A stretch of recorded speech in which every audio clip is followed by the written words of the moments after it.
तर मुंबई महापालिका देखील तिरंगी रोषणाईने उजळली आहे। चर्चगेट मधील रेल्वे मुख्यालयाच्या इमारतीला तिरंगी रोषणाई करण्यात आली आहे। प्रजासत्ताक दिनानिमित्त ही तिरंगी रोषणाई करण्यात आली आहे। आज भारताचा हा 77वा प्रजासत्ताक दिन आहे। अनेक शासकीय इमारतींना अशा प्रकारची ही तिरंगाई अशी रोषणाई करण्यात आलेली आहे।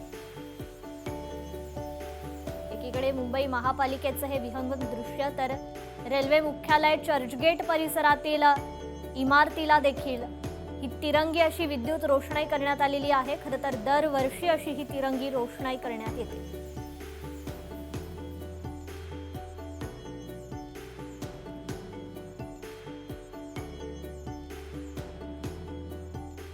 तर भारताच्या 77व्या प्रजासत्ताक दिनाचा उत्साह आज सर्वत्र पाहायला मिळतोय। पुण्यातील श्रीमंत दगडूशेठ हलवाई गणपती मंदिरात देखील तिरंगी रोषणाई करण्यात आलेली आहे।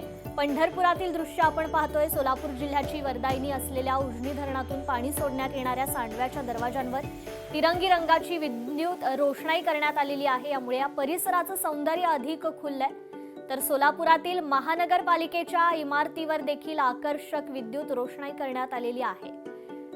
या ठिकाणी भंडाऱ्यातील ही दृश्य जर आपण पाहिली तर भंडारा नागपूर जिल्ह्यांना जोडणाऱ्या आंभोरा पुलावर ही तिरंगी अशी रोषणाई करण्यात आलेली आहे। ही रोषणाई पाहण्याकरता नागरिक मात्र मोठ्या प्रमाणात गर्दी करतात। मुख्य इमारती, मंदिरं, ब्रिज यांना आज ही तिरंगी विद्युत रोषणाई करण्यात आलेली आहे।